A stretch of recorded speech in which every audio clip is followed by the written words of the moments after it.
Yo, welcome to another episode of ManDem Talk Movies. I'm your boy Enigma. And I'm your boy Kwame. And you know what we do. We review them movies with a ManDem twist.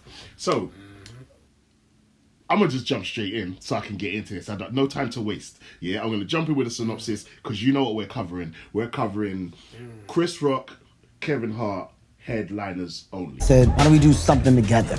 We should do a tour together. I'm like, who are you, motherfucker? This is a story of two separate journeys that end up at the same intersection at the top. What did I think of headliners only? Good. Well, to be honest with you both, I think if you're a fan of Chris Rock and if you're a fan of Kevin Hart, you will really enjoy this documentary. I think it definitely it's a brisk highlight of how they came up and their come up. Because I guess I had to share the limelight with both of them. So it's not the most in-depth. It's not an in-depth documentary. It's not Michael Jordan, The Last Dance, where we're getting into the nuances and everything behind it. But I think if you're a fan of their work, of their career, it's really good to see the progression. I personally thought we was actually going to see more of the actual performances. I'm assuming maybe Netflix is going to be saving these for future specials, or they may bring it out in the future. I know Chris obviously had his special, so can't remember where that was filmed. Maybe that was a part of this. I'm not even too sure. But either way, I reckon, Netflix will be using these stuff. So I guess they couldn't show the actual performances.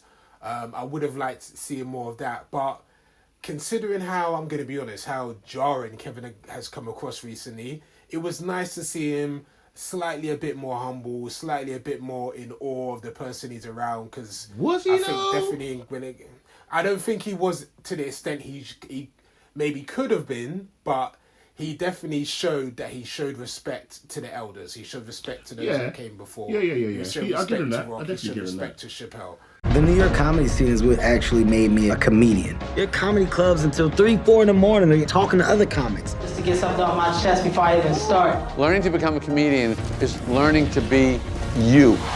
It was just dope to hear a lot from Chris's family, and Chris's story has always been jokes. So, it was good to hear a bit more about that and stuff like that and see where he came up and how many others, whether it's Seinfeld, whether it's Bill Burr or whatever, how many other comedians really appreciate exactly what he does. And it was dope as well. Also, I would have preferred Steve as well to have been there, but it was dope to see Cedric and DL getting their props as well, talking about the whole Kings of Comedy and them talking about the whole inspiration behind that. So I really like seeing them two together. I really like seeing that link up as well. So again, I think if you're a fan of their work, it's a good watch. It was definitely, it's a good watch. I'm not sure I'd watch it again, but it's a good watch.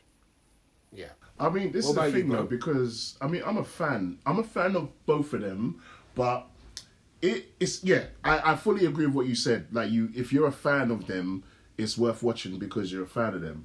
But I don't know. I don't know if I feel like it was premature or actually it was too late. I don't actually think it came out at the right time, because I feel like if it had come out because obviously Chris has been big for a long time. He's been big for a while, way longer than Kevin, obviously, because he's older. So I feel like this is something that should have happened years ago, because now Kevin is just as big, if not bigger than Chris right now. So this coming out now almost feels like you either bring it out or should have been done when Kevin was first hitting Madison Square Garden stage. So it's when Kevin's first hitting Madison Square Garden stage, so it's almost like a revelation. It's a big deal. But this was almost like, this is what we do. Yeah, we do this. Yeah, we just decided to do a tour and then film it. So there was no real gravitas to it. If it had also happened later on when maybe they're both going to retire and this is a look back on their whole career and their whole life, then it also would have had gravitas. Yeah. I just feel like they've just done this right in the middle of their careers.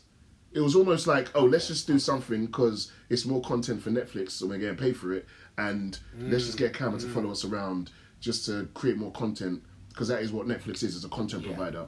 And it was just something else that we can show, and we're going on tour anyway, let's just film it. Your father's job in life is to interrupt you when you're getting ready to do something. Once I got good, things moved really fast. He's the first guy I ever heard write jokes like a song with hooks and everything.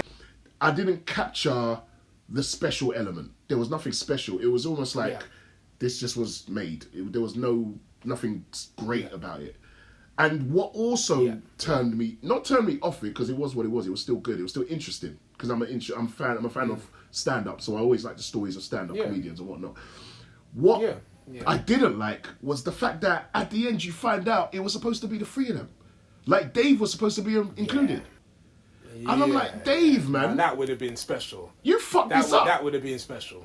That's what I'm saying. That would, and it almost made sense when Kevin was saying, someone needs to do the Kings of Comedy again, because them guys did it, but then their egos got in the way and kind of fucked it up. They should have gone on tour a second time. So obviously, Kevin, Dave, and Chris would have been crazy on tour together.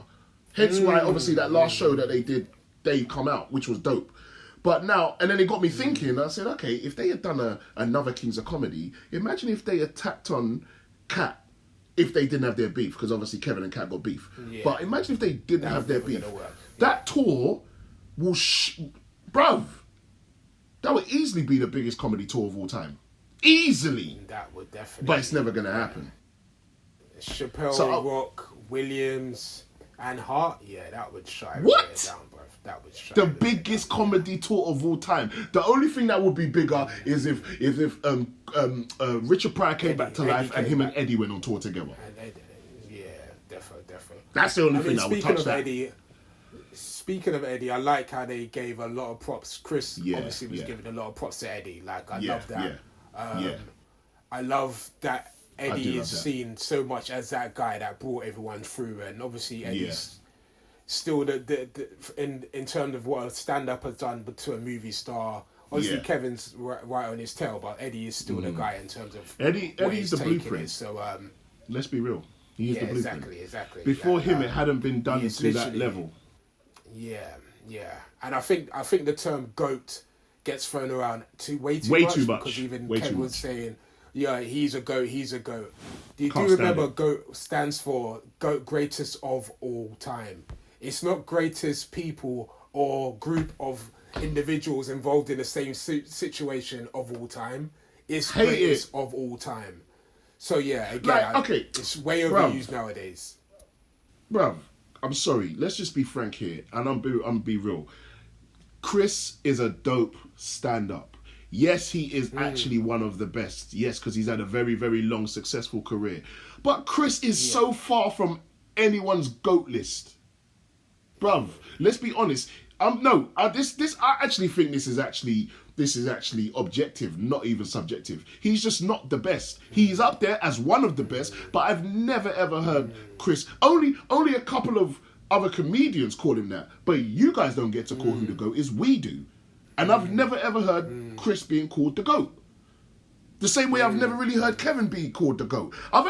We've heard Dave being called the GOAT, and I don't actually think Dave is the GOAT, but I think Dave is close to being the GOAT. But he's not. And trust me, I know it's a conversation that anyone can talk about, but it's like the way they're forcing the GOAT conversation on certain people bothers me. And I don't want to take nothing away from Chris, but I'm just like, but no, like you just said, it's the greatest of all time. Come on, Chris is not the greatest stand-up comedian of all time. He's one of the most successful, just like Kevin is, but you're not the greatest. Come on. We're talking about somebody who shifts culture. Sorry to cut you, but we're talking about somebody that shifts culture and changes the game, not just adds to the game. You got to shift culture and change shit.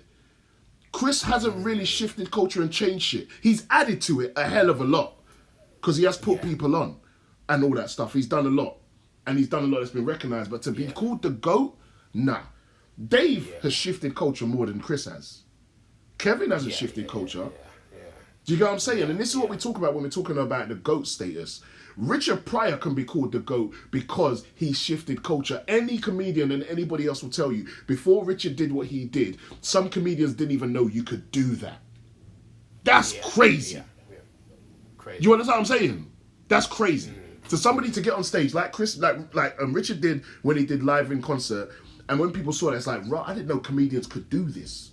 You could just go out there and just talk like this? This is crazy. Do you know what I mean? Eddie said that. To a lot of people, Eddie's a GOAT. Eddie definitely shifted culture. In the 80s, he shifted culture. He could also be called a GOAT. But he would even tell you, it's Richard. Because before Richard, nobody knew. Like, obviously for Richard, it was Red Fox, it was Bill Cosby. Those are the people he looked up to. But before Richard, it was like, wow, you can do this. Yeah. So that's what I'm saying. The GOAT conversation, yes, I know it's subjective, but sometimes, partially, it can actually be objective. And objectively, I'm sorry, Chris is not the GOAT. That's my rant over. So what in the end, what's your score for Headliners Only, bro? Documentary-wise, it was a good watch. But I also have to say, like I said, I think it was premature. It was either premature or too late. So it just came at the wrong time for me. I've watched it. I really doubt I'd watch it again.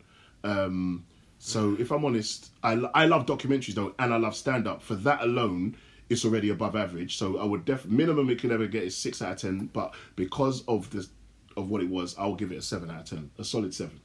It's good. But I don't think I would necessarily watch it again, but it was good. And I would recommend people watching it because it was good. I'm going to be honest, bruv. I'm going to give it a 5 out of 10. Oh, wow. Okay. I thought it was... Yeah, I thought it was... Again, it was good to see, but felt like you could have got most of this information from previous interviews. If you're a fan of the comedians, you kind of knew most of this about their career anyway, to be honest with you. And again, I really would have preferred to have seen snippets of their actual performance rather than, oh yeah, we've just done a show. Oh yeah, we've just done a show. We're the greatest. Oh yeah, we've just done a show. We're the greatest. We're like, that's what I kind of felt like that. So it's true. Yeah, it's true. I think it should have had a more, either decide if you're gonna do a back in the days, what happened, how did they get here, or decide you're gonna cover the tour. You tried to combine both, and I don't think it succeeded in doing that. So yeah, I'm gonna go. You made a point. 5 out of 10. I definitely won't be watching that again. Yeah, and there you go, people, man. There's our review of Headliners Only. Let us know if you agree or disagree. If you could drop a subscribe, that would be much appreciated. I've been your boy Enigma. And I've been your boy Kwame. We are the two men in the talk. Peace.